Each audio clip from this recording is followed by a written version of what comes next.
We're back for our daily NBA best bets here on the channel for Sunday, November 16th. We've got about 10 games today in the National Basketball Association, and of course, with that comes our best bets. Now, folks, before we get into the video, make sure to hit that subscribe button down below for some more daily NBA best bets here on the channel. How about those Los Angeles Lakers yesterday?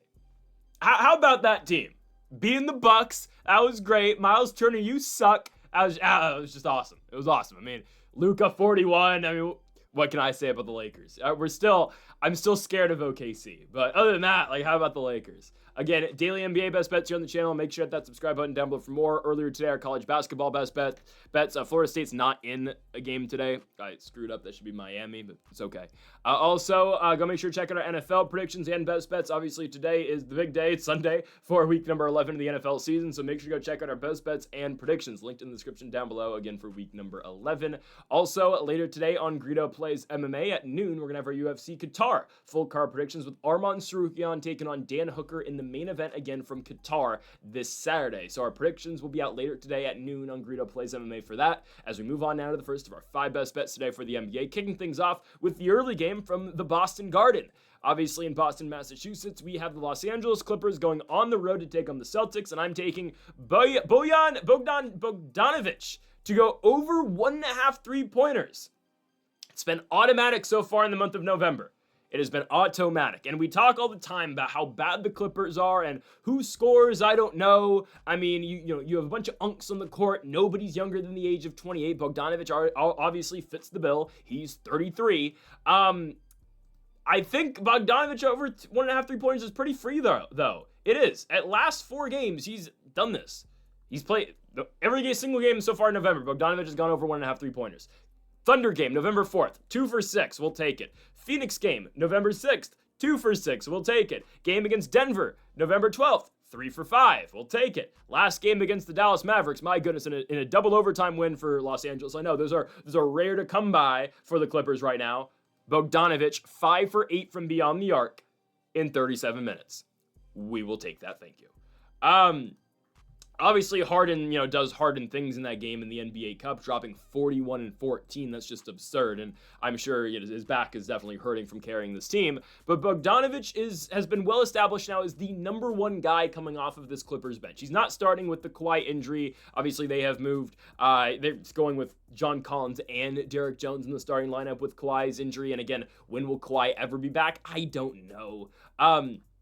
But Bogdanovic is the number 1 scorer off the bench unit, and in big spots, they play Bogdanovic. He is going to play in critical moments and in clutch time moments. He's literally a definition of a 6-man for this squad, right? When they need to replace some defense with some offense late in games, they will pull Chris Dunn and they will bring in Bogdanovic, or they will pull John Collins. If they want to get better size in the court, then they go Bogdanovic instead, just so they're more efficient, at least shooting-wise. Because that's something that ultimately the Clippers just struggle with, and that's scoring. Their starting lineup consists of 2 scorers. That's James Harden and Ivica Zubac, and obviously that all gets done in their pick-and-roll action.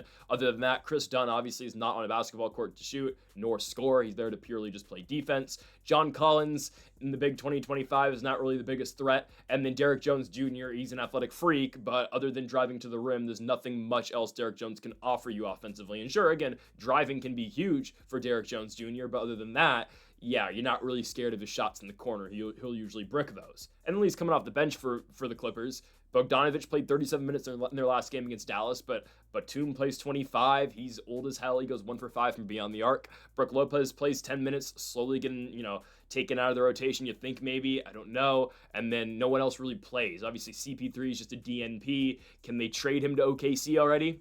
What are we doing? Anyways, though, I think Bogdanovic is pretty free here. He is. It's not the biggest factor, but it's true. With no Kawhi still, this team, it's a big factor. No Kawhi, nobody can score other than Harden and Zubac. So they really rely on a guy like Bogdanovic to give them points off the bench because Harden can't play the entire game. Well, sometimes he does. And I get it, there was 2 overtimes, but James Harden played 51 minutes in their game against the Mavs. And sure, again, he plays both overtimes, but in regulation, Harden plays 41 minutes. In a random regular season game, I guess it's an NBA Cup game, but in the 12th game of the year to send the Clippers to 4-8, you've got your, I guess I still call Harden a superstar. You got your superstars, 36, still playing 51 minutes, and 41 of those in regulation. Oh my goodness. And I get it's an NBA Cup game. They're trying to win. The Clippers are somehow 2-0 in the NBA Cup. Ooh, I guarantee you Kawhi is going to find a way back on the court for the Lakers game in a couple weeks. I guarantee you. He's not going to play, and then all of a sudden, here comes Kawhi Leonard. He'll be suiting up tonight at Crypto.com Arena. I guarantee you. Whatever. Lakers are fine. They're going to dominate the Clippers because LeBron's back on Tuesday. But anyways,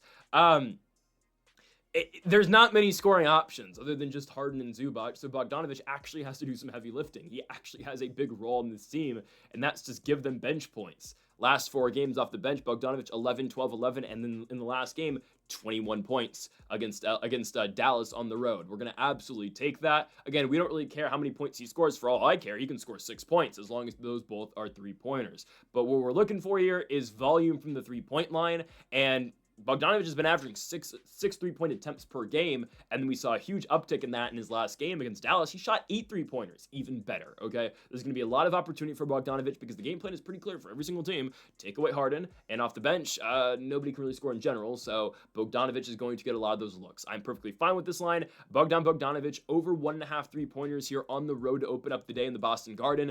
Minus 115 for the over 1.5 3-point line. The Clippers are horrible, but we got to take these spots where we can get them. Give me Bogdanovic here on the road in Boston. On now to our second best bet of the video. We go to the Toilet Bowl. All right, yeah. This is the game of the day, guys. Not what we have in the thumbnail. I'll probably put Atlanta Phoenix in the thumbnail. No, not that game. Nope, we've got the Brooklyn Nets on the road taking on the Washington Wizards. All right, man, DC's really seen some just bad sports recently. Nationals suck, unfortunately. Commanders were a one-hit wonder, unfortunately. The Caps are playing. No, the Caps have been horrible this year. Yeah, the Caps have been horrible this year. Oh my goodness, every team sucks. Nats suck. Caps have fallen off. Commanders are bad. Jane Daniels injury, sure. And the Wizards just suck too. Holy crap. Hey, the Hoyas are playing well. Shout out to Georgetown yesterday. Big win against the Clemson Tigers. At least one team can win in DC. Again, shout out to the Hoyas. First time in a while, right? Maybe they can finally get into something that's not called the college basketball crown at the end of the year. Anyways, though, I'm taking the Washington Wizards to actually beat the Brooklyn Nets. I can't believe we're doing this. Go DC, right? Shout out to James Wood. Minus 145 for the Washington Wizards. I believe they can get it done tonight. Brooklyn is an absolutely horrible basketball team, but the difference here, and Washington is too. I'm not going to not say that. They both suck. I will say this though. The difference is, although they both are ass, Washington can actually score. Brooklyn scores with one player. That's Michael Porter Jr. Washington loses because they give up a bunch of points, but at least, okay, Alex Sarr can score, CJ McCollum can score, Keontae George can definitely score, Trey Johnson, Chris Middleton, kind of, sure. You know, Bilal Koulibaly's still out, but regardless, Bilal might play today. Oh, there you go. They have way more scoring options than Brooklyn. On top of that, game's in DC. Not like the Wizards are going to have a home court advantage. I guarantee you, nobody's going to be at this basketball game, even though it's the only sporting event in DC today. I mean, how the Commanders play in Germany, or not Germany, in Spain early in the day in front of Ilya Topuria. But it's still, nobody's going to show up to this Wizards game. I mean, I think if DC's beaming over anything, they're beaming over the Big Hoyas victory yesterday. Right on. Again, Georgetown, man, I'm telling you, that's a squad this year in DC. The Wizards are 1-11. Their one victory came in the second game of the season against the Dallas Mavericks on the road. Brooklyn's only win this season comes on the road against the Indiana Pacers. Yikes. Again, though, I think this game is as simple as Washington can actually score, Brooklyn doesn't. I mean, guys, CJ McCollum 2 games ago scored 42 points for the Wizards. Something that got really overlooked because they played Detroit on the road, and that was the game where Cade Cunningham scored 46 points on 45 shot attempts. It's one of the stupidest lines ever. Sure, I guess. Right on. But McCollum can score, and there are players on Washington that can score.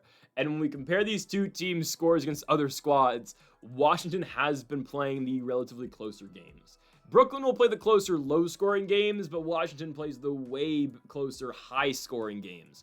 And when we have to compare two bad teams, I'm going to side with the team that can score more points, because that's the name of the game in 2025 NBA basketball, okay? It's score as many points as possible and don't play defense.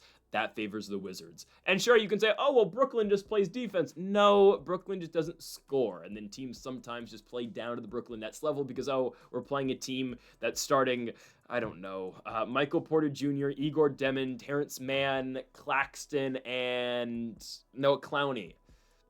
And a bench unit that's even worse. Washington, again, currently, I think Washington's got a better lineup. C.J. McCollum, Trey Johnson, Keyshawn George, Chris Middleton, Alex Sarr, bench unit. You got, Bub Carrington, Cam Whitmore, Bagley, Kispert. Now, not all these guys are going to play on a nightly basis.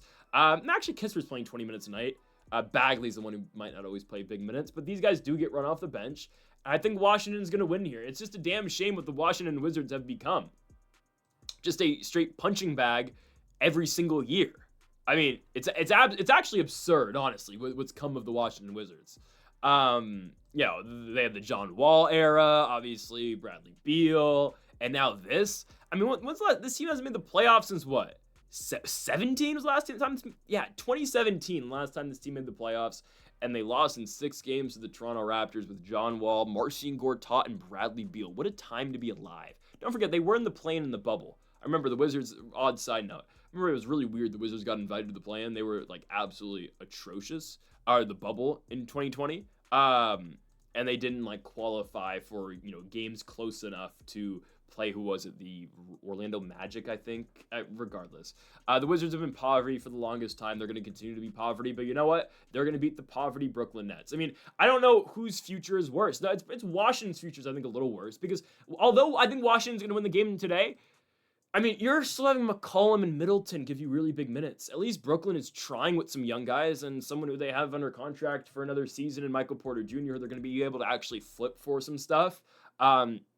We've mentioned it before, right? MPJ's putting up those empty Lauri Markkanen type stats where, yeah, it looks great. On paper, you can look at MPJ's line. Oh, he's averaging 24 points per game, 8 rebounds a game, 3 assists. And then you actually put him in a spot that matters, and he goes back to only averaging 16, which again is probably what he needs to do. He will have to do on a team that actually needs to contend. But yeah, it's just these Lauri Markkanen stats for MPJ right now. Good for him. Go get your bag. But I'm taking the Washington Wizards at home to beat the Brooklyn Nets. I know earlier in the season I said I probably the last time I'd take Washington. This is the thing. These are the things the Brooklyn Nets make me do. It could be the Washington Wizards at home -145 against the Nets. On to our third best bet of the video, we go to our next player prop of the day. Today should mark the return of Zion Williamson. Now, the last time we, tried to bet on some player props with guys who were questionable or game time decisions to play, we picked Josh Giddey and Anthony Davis, and it turned out that neither of those guys suited up that day. So hopefully Zion gives it a go, but there are lines and props listed for Williamson right now, and if he actually plays, we're going to take the under. I don't think Zion's going to play much tonight. And I know New Orleans has been over this a lot with Williamson, with the, nonstop injuries this man has had.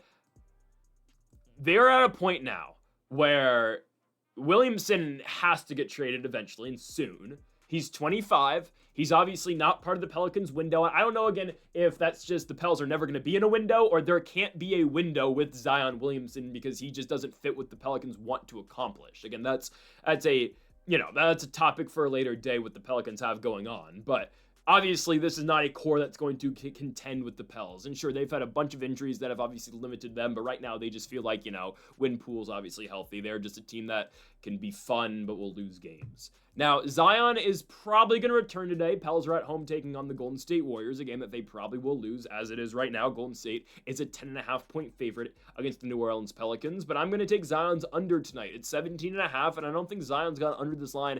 He's only gone under this line, I believe, once this entire season. Yeah, once all year, Zion's gone under 17.5 points, and it was against the Denver Nuggets back on October 29th.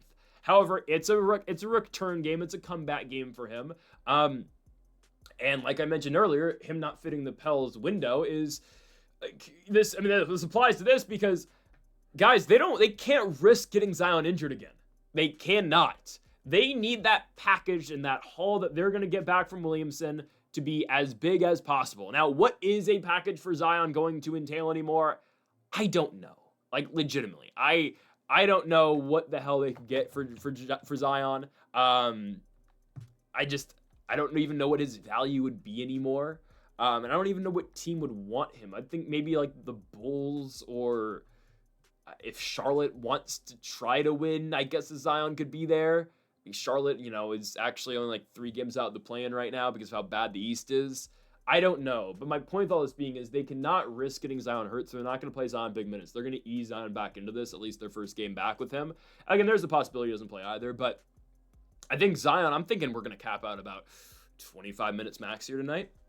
And asking Zion to score less than 18 in 25 minutes is very doable. So we look at games where Zion actually plays his, normal amount of minutes. Last game he played was on November 2nd on the road on a Sunday against the Oklahoma City Thunder. Zion plays 26 minutes. He goes 7 for 14 from the field, 6 of 12 from the free throw line. That's a horrible line, but regardless, 20 points. Again, Williamson coming off a hamstring injury. They're not going to want to push it. I don't know how much Zion's going to want to push it. There's going to be a little bit of hesitancy attacking the rim. Obviously, that's where Zion gets all of his game, obviously. He's not going to shoot the ball. He's an attempted three-pointer all year long for good reason, right? Williamson is going to try to, get big inside the paint, obviously drive to the rim.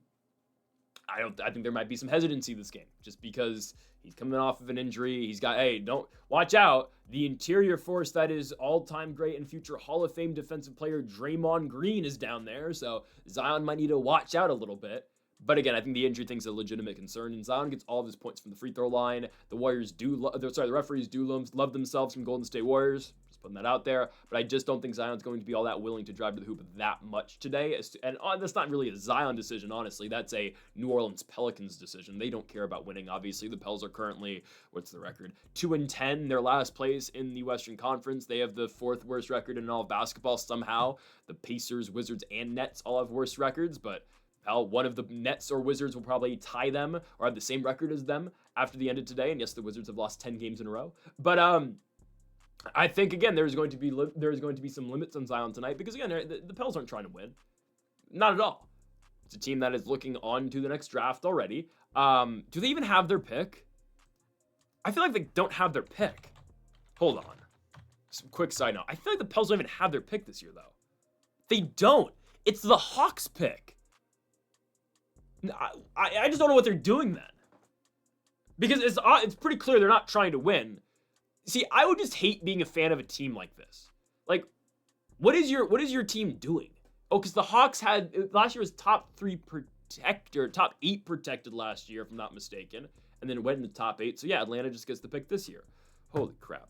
By the way, again, don't forget about the Clippers. That pick's going to OKC this year, so Clippers can be as bad as they want, and then OKC is going to get their pick. It's just unbelievable.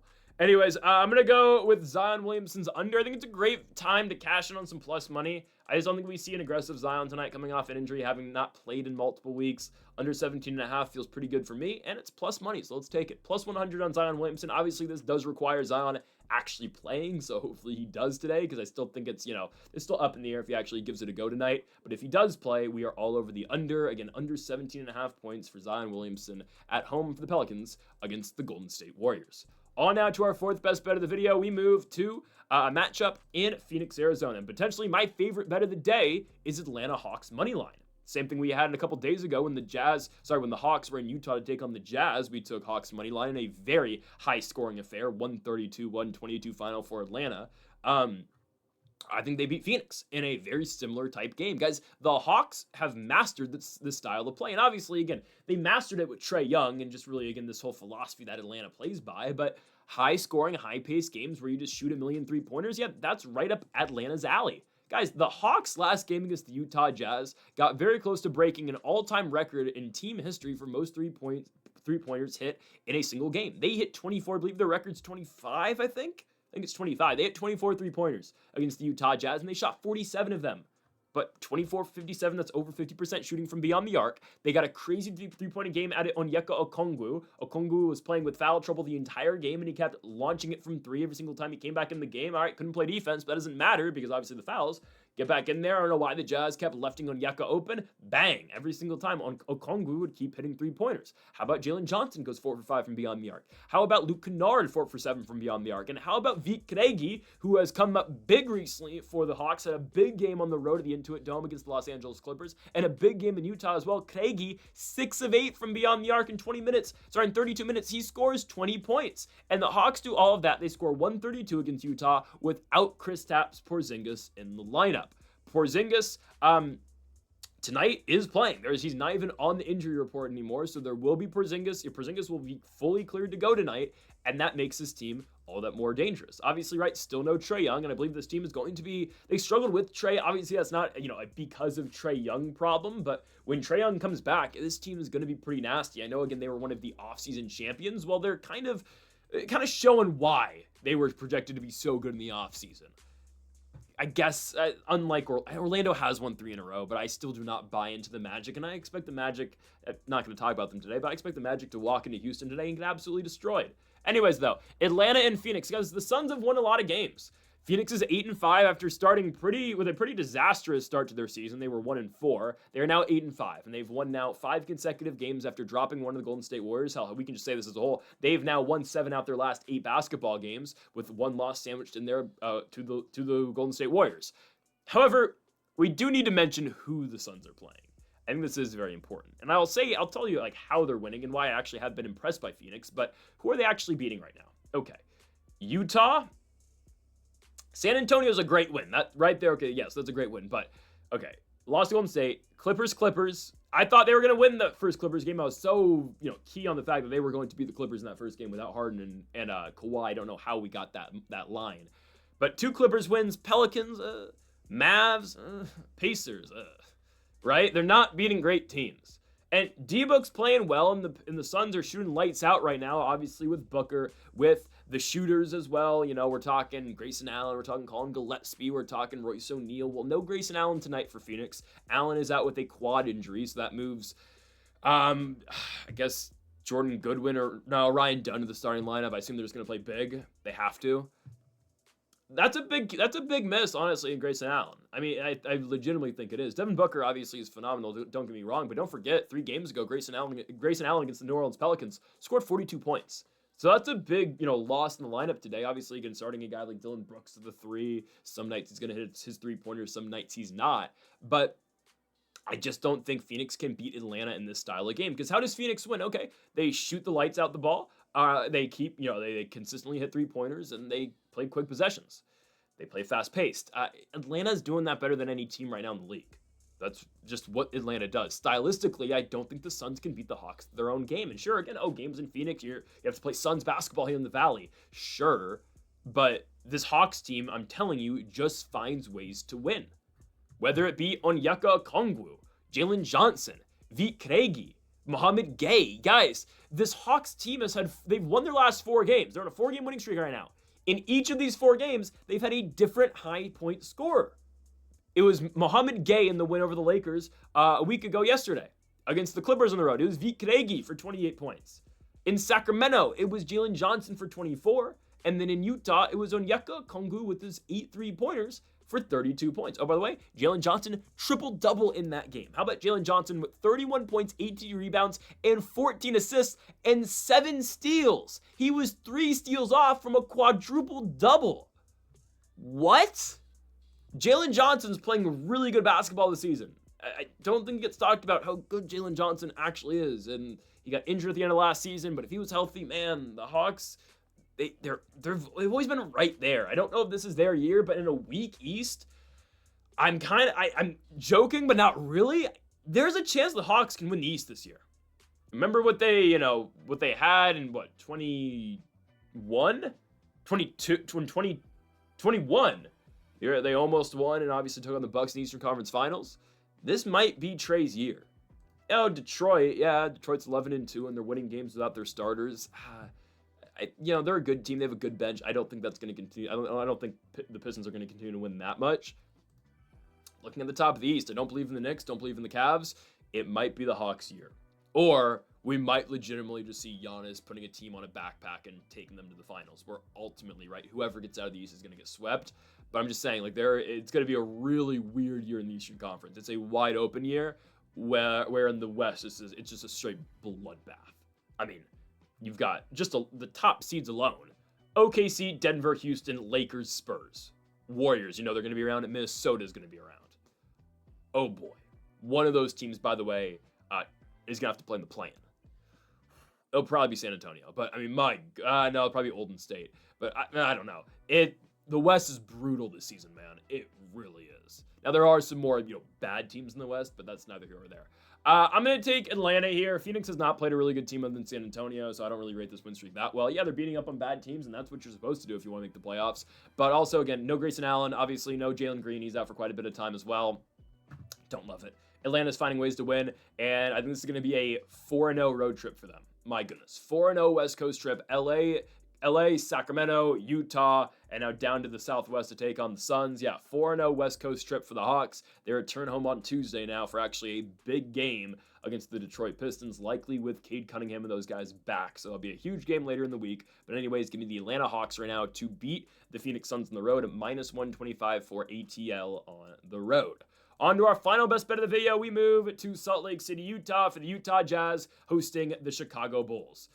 All right, we're back on the Bulls. I know the Bulls have had it rough recently. Chicago's been losing quite a bit of games after starting the year 6-1. They are now 6-5.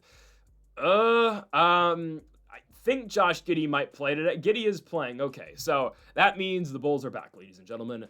No Josh Giddey means no success. Without Giddey, the Bulls were 0-3 without Giddey, 0-2 without Giddey, losing to San Antonio and Detroit. I thought they lost to a Detroit team with no starting players, and if Giddey plays, they probably would have won that game.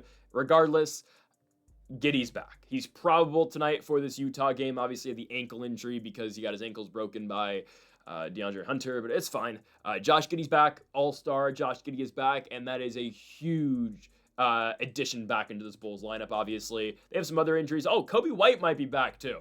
Hold on. That's huge as well. I am a little interested to see, though, and we've been talking about this for quite a bit. I don't know if he's going to play or not today, but if not, maybe he'll play tomorrow as the Bulls have a back-to-back. They will be playing the Denver Nuggets on Monday night. I'm a little interested to see how this team plays with Josh Giddey and White. And I understand they both shared the court last year, and Giddey had his breakthrough some last season, but this year has been the breakthrough for Josh Giddey.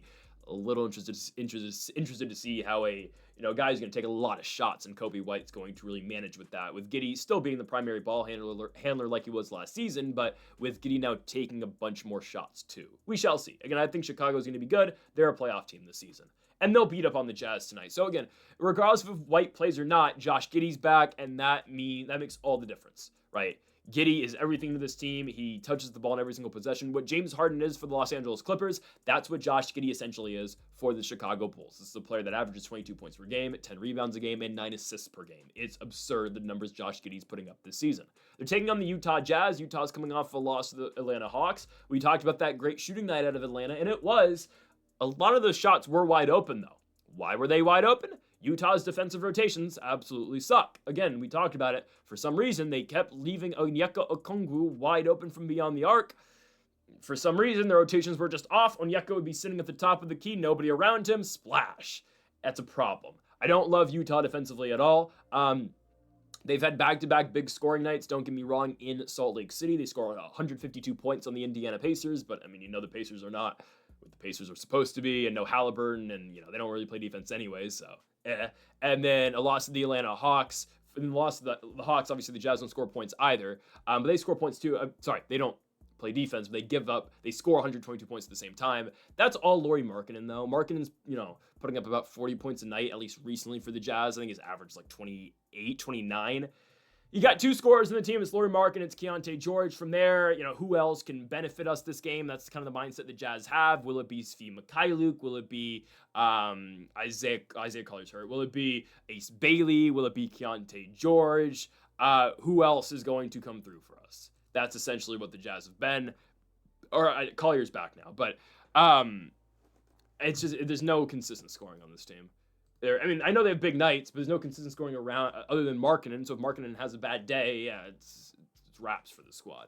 And again, we always talk about Markkanen's high-key empty stats. Yeah, he does put up these numbers, but when you really need Lauri Markkanen, is he going to deliver you big shots on a team that's just been losing for years? I don't know. Right, that one All-Star year for Lauri, though, magical. But now, don't really rely on the guy too much. Good player, again, just not a guy who, he's averaging 29 points, but is he really averaging 29? I know that sounds stupid, but you know what I mean. He's not averaging a meaningful 29 points. I think Chicago's the way better squad. I look at Utah. It's a team, yeah, they're at home tonight, but they, just gave up 132 points to the Hawks and just gave them straight wide open threes the entire game. And like Atlanta, Chicago's going to punish you for bad defense. And Utah's a 3-7 team this season, 4-8 team, excuse me, this season. They've only beat the Pacers, Celtics on the road, oddly enough, with the Nurkic game winner, Suns, and Clippers. Okay.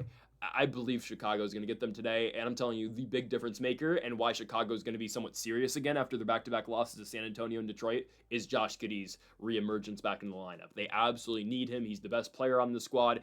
Giddey makes everyone around him better. Kobe White if he's back, but Matas Buzelis, Kevin Herter, Vucci Main, Giddey makes everybody better around him, and they absolutely need him in the lineup. That's no disrespect, obviously, to the backup point guard and Trey Jones, but Jones cannot facilitate, he can't score, he can't rebound, he can't play make like Josh Giddey can. So that's why getting Giddey back tonight is such a big deal in Utah at the Delta Center against the Utah Jazz. It's going to be, again, the Chicago Bulls and Josh Giddey to win and cover 4.5 points in the road. I think it's a pretty easy line. They're minus 175 on the money line, would not touch that, but 4.5 should be clear for us tonight. Folks, thank y'all for watching our NBA Best Bets here on Sunday, November 16th. If you have not yet, though, make sure to hit that subscribe button down below for more. Make sure you like it if you did enjoy the video. Make sure to comment if you do disagree with any of the picks. We'll be back again tomorrow for more daily college basketball and NBA Best Bets. Folks, thank y'all for watching, and Mamba forever.